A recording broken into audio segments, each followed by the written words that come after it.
Hello friends, welcome to good morning Bharat. मैं हूं मनोज टंडन। आप सभी दोस्तों का इस चैनल पर तहे दिल से स्वागत है और आप सभी के माता पिता को नमस्कार, जय हिंद, वंदे मातरम। फ्रेंड्स, लेकर के आ गए हैं हिंदी से रिलेटेड दूसरा वीडियो। इस वीडियो में हम लोग हिंदी के जो महत्वपूर्ण तथ्य हैं, उनसे बनने वाले एमसीक्यू हैं, उसको हल करने वाले हैं, डिस्कस करने वाले हैं। तो चलिए फ्रेंड्स, बिना किसी देरी के स्टार्ट करते हैं और देखते हैं हमारा पहला क्वेश्चन। तो ये रहा फ्रेंड्स आपके सामने हमारा पहला क्वेश्चन। हिंदी किस भाषा परिवार की भाषा है? आपको बताना है फ्रेंड्स कि हिंदी किस भाषा परिवार की भाषा है। ठीक है, तो कौन सा ऑप्शन सही हो जाएगा? ऑप्शन नंबर ए, भारोपीय क्या है, इस क्वेश्चन का सही आंसर हो जाएगा। चलिए आगे बढ़ते हैं, अगला क्वेश्चन देखते हैं। भारत में सर्वाधिक बोले जाने वाली भाषा कौन सी है? इसको तो भारत का बच्चा बच्चा जानता है फ्रेंड्स। आपको भी इसका आंसर क्या है, सही लगाना है, सही टिक करना है। ठीक है, तो चलिए बताइए कि भारत में सर्वाधिक बोले जाने वाली भाषा कौन सी है। ठीक है, हिंदी क्या है, इस क्वेश्चन का सही आंसर हो जाएगा। ठीक, चलिए आगे बढ़ते हैं, अगला क्वेश्चन है, हिंदी भाषा का जन्म हुआ है? आपको बताना है फ्रेंड्स कि हिंदी भाषा का जन्म किससे हुआ है। तो देखिए फ्रेंड्स, सबसे पहले आपका क्या आता है? तो सबसे पहले आपका पाली आता है, फिर आपका प्राकृत आता है, प्राकृत के बाद आपका अपभ्रंश आता है, और अपभ्रंश से क्या है, हिंदी भाषा का जन्म होता है। तो इस प्रकार से क्या है, अपभ्रंश इस क्वेश्चन का सही आंसर हो जाएगा। ठीक है, चलिए आगे बढ़ते हैं, अगला क्वेश्चन है, भारतवर्ष में हिंदी को आप किस वर्ग में रखेंगे? ठीक है, आपको बताना है फ्रेंड्स कि भारत के अंदर हिंदी को आप किस वर्ग में रखेंगे। ठीक है, तो कौन सा ऑप्शन सही हो जाएगा? राजभाषा क्या है, इस क्वेश्चन का सही आंसर हो जाएगा। राष्ट्रभाषा नहीं मार देना है फ्रेंड्स, राष्ट्रभाषा नहीं होगा। कौन सा सही है? राजभाषा क्या है, इसका करेक्ट आंसर है, सही आंसर है। ठीक है, चलिए आगे बढ़ते हैं, अगला क्वेश्चन है, निम्नलिखित में से कौन सी भाषा देवनागरी लिपि में लिखी जा सकती है? ठीक है, आपको बताना है कि निम्न में से कौन सी भाषा है जिसको क्या है, देवनागरी लिपि में लिखी जा सकती है। तो कौन सा सही हो जाएगा? मराठी इस क्वेश्चन का क्या है, सही आंसर हो जाएगा। चलिए आगे बढ़ते हैं, अगला क्वेश्चन लेते हैं। अगला क्वेश्चन है, निम्नलिखित में से कौन सी भाषा संस्कृत भाषा की अपभ्रंश है? आपको बताना है कि कौन सी भाषा क्या है, संस्कृत भाषा का क्या है, अपभ्रंश है। ठीक है, तो पाली क्या है, इस क्वेश्चन का सही आंसर हो जाएगा। पाली क्या है, संस्कृत का अपभ्रंश है। ठीक है, चलिए आगे बढ़ते हैं, अगला क्वेश्चन है, अधिकतर भारतीय भाषाओं का विकास किस लिपि में हुआ है? ठीक है, आपको बताना है कि जो अधिकतर भारतीय भाषाओं का विकास है वो किस लिपि में हुआ है। ठीक है, तो किस लिपि में हुआ है? ब्राह्मी लिपि में हुआ है। ठीक है, ब्राह्मी लिपि इस क्वेश्चन का क्या है, करेक्ट आंसर हो जाएगा। चलिए अगला क्वेश्चन देखते हैं, अगला क्वेश्चन है, हिंदी भाषा किस लिपि में लिखी जाती है? आपको बतानी है फ्रेंड्स कि हिंदी भाषा को किस लिपि में लिखी जाती है। तो कौन सा आंसर सही हो जाएगा? ऑप्शन नंबर सी, देवनागरी लिपि क्या है, इस क्वेश्चन का सही आंसर हो जाएगा। चलिए आगे बढ़ते हैं, अगला क्वेश्चन है, वर्तमान हिंदी का प्रचलित रूप है। आपको बताना है कि वर्तमान हिंदी का प्रचलित रूप क्या है। ठीक है, तो खड़ी बोली क्या है, इस क्वेश्चन का सही आंसर हो जाएगा। चलिए आगे बढ़ते हैं, अगला क्वेश्चन है, भारतीय संविधान में किन अनुच्छेदों में राजभाषा संबंधित प्रावधानों का उल्लेख है?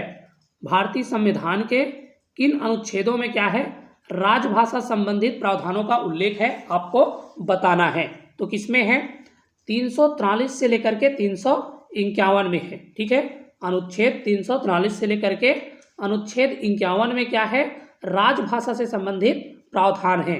ठीक है, चलिए आगे बढ़ते हैं, अगला क्वेश्चन है, हिंदी भाषा के विकास का सही अनुक्रम कौन सा है? आपको बताना है कि हिंदी भाषा के विकास का सही अनुक्रम कौन सा है। तो मैंने बताया है, सबसे पहले पाली आता है, पाली के बाद आपका प्राकृत आता है, फिर प्राकृत से अपभ्रंश, और अपभ्रंश से क्या है, हिंदी। ठीक है, तो हिंदी भाषा के विकास का सही अनुक्रम कौन सा हो जाएगा? पाली, प्राकृत, अपभ्रंश, फिर हिंदी। ठीक है, चलिए आगे बढ़ते हैं। अगला क्वेश्चन है, भारतीय संविधान के अनुच्छेद 351 में किस विषय का वर्णन है? आपको बताना है कि जो भारतीय संविधान है उसके अनुच्छेद 351 में किस विषय का क्या है, वर्णन है। तो किसका वर्णन है फ्रेंड्स? हिंदी के विकास के लिए निर्देश दिया गया है। ठीक है, तो ऑप्शन नंबर डी क्या है, इस क्वेश्चन का सही आंसर हो जाएगा। अगला क्वेश्चन है, मगही किस उपभाषा की बोली है? आपको बताना है कि मगही किस उपभाषा की बोली है। तो किसकी है? बिहारी क्या है, इस क्वेश्चन का सही आंसर हो जाएगा।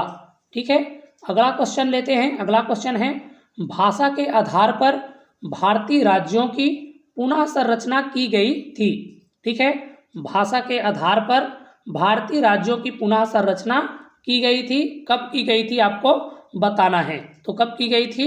1956 क्या है, इस क्वेश्चन का सही आंसर हो जाएगा। ठीक है, चलिए अगला क्वेश्चन है, भाषाई आधार पर सर्वप्रथम किस राज्य का गठन हुआ? ठीक है, भाषाई आधार पर सर्वप्रथम किस राज्य का गठन हुआ है आपको बताना है। तो आंध्र प्रदेश क्या है, इस क्वेश्चन का सही आंसर हो जाएगा। ठीक है, चलिए अगला क्वेश्चन है, किस तिथि को हिंदी को राजभाषा बनाने का निर्णय लिया गया? ठीक है, आपको बताना है कि किस तिथि है, कौन सी तिथि है जिसमें हिंदी को क्या है, राजभाषा बनाने का निर्णय लिया गया था। तो कौन सा सही हो जाएगा? 14 सितंबर 1949। ठीक है, 14 सितंबर 1949 क्या है, इस क्वेश्चन का सही आंसर हो जाएगा। ठीक है, चलिए अगला क्वेश्चन है, भारतीय संविधान की 8वीं अनुसूची में शामिल भाषाओं की संख्या है। ठीक है, भारतीय संविधान की जो 8वीं अनुसूची है उसमें कितनी भाषा शामिल है आपको क्या करना है, बताना है। ठीक है, तो कौन सा आंसर सही हो जाएगा?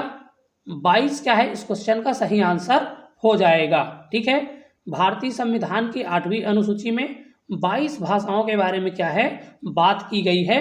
22 भाषाओं के बारे में वर्णन की गई है। ठीक है, चलिए आगे बढ़ते हैं। अगला क्वेश्चन है, हिंदी की आदि जननी है। ठीक है, हिंदी की आदि जननी कौन सी है? तो हिंदी की आदि जननी किसको मानी जाती है? संस्कृत को मानी जाती है। ठीक है, संस्कृत क्या है, इस क्वेश्चन का सही आंसर हो जाएगा। अगला क्वेश्चन है, 11वां विश्व हिंदी सम्मेलन का आयोजन स्थल था। ठीक है, जो 11वां विश्व हिंदी सम्मेलन हुआ है, कब हुआ था? 2018 में। ठीक है, इसका आयोजन स्थल कहाँ था आपको बताना है। ठीक है, फिर से क्वेश्चन देख लीजिए, 11वां विश्व हिंदी सम्मेलन जो कि 2018 में हुआ था, इसका आयोजन स्थल कहाँ है आपको क्या करना है, बताना है। ठीक है, तो कौन सा ऑप्शन सही हो जाएगा? मॉरिशस क्या है, इस क्वेश्चन का सही आंसर हो जाएगा। ठीक है, चलिए आगे बढ़ते हैं। अगला क्वेश्चन है, हिंदी दिवस किस दिन मनाया जाता है? ठीक है, हिंदी दिवस किस दिन मनाया जाता है आपको बताना है। तो हमने ऊपर देखा है कि 14 सितंबर 1949 को क्या किया गया था, हिंदी को क्या है, राजभाषा बनाने का निर्णय लिया गया था। ठीक है, तो इसी 14 सितंबर को क्या किया जाता है, हिंदी दिवस के रूप में मनाया जाता है। ठीक है, चलिए अगला क्वेश्चन लेते हैं। अगला क्वेश्चन है, 14 सितंबर 1949 को भारतीय संविधान सभा ने हिंदी को भारत संघ की कौन सी भाषा का दर्जा दिया? ठीक है, कौन से भाषा का दर्जा दिया है आपको क्या करना है, बताना है। ठीक है, तो राजभाषा का दर्जा दिया गया था। राजभाषा क्या है, इस क्वेश्चन का सही आंसर हो जाएगा। ठीक है, चलिए आगे बढ़ते हैं। अगला क्वेश्चन लेते हैं, विश्व हिंदी दिवस किस दिवस को मनाया जाता है? ठीक है, विश्व हिंदी दिवस किस दिन मनाया जाता है आपको क्या करना है, बताना है। ठीक है, तो क्या है, 10 जनवरी इस क्वेश्चन का सही आंसर हो जाएगा। ठीक है, देखिए हिंदी दिवस कब मनाते हैं, तो भारत के अंदर अगर हिंदी दिवस की बात करें तो 14 सितंबर को मनाया जाता है, और विश्व हिंदी दिवस कब मनाया जाता है, तो 10 जनवरी को क्या है, विश्व हिंदी दिवस मनाया जाता है।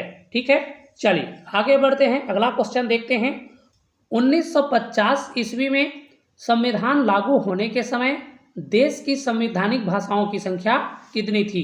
आपको बतानी है जब क्या है संविधान लागू होने का समय था, तब क्या है देश में संवैधानिक भाषाओं की संख्या कितनी थी? तो कितनी थी फ्रेंड्स?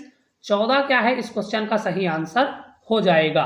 तो ये था फ्रेंड्स हिंदी के मुख्य तथ्यों से रिलेटेड क्या है एमसीक्यू। उम्मीद है वीडियो आपको पसंद आया होगा, हेल्पफुल लगा होगा। यदि वीडियो आपको हेल्पफुल लगा है, नॉलेजेबल लगा है, वीडियो पसंद आया है, तो वीडियो को क्या कर देना है, लाइक शेयर कर देना है और आगे इसी प्रकार की जानकारी के लिए चैनल को सब्सक्राइब कर लेना है। ठीक है फ्रेंड्स, चलिए फिर मिलेंगे ऐसी ही वीडियो के साथ। तब तक के लिए टाटा बाय बाय।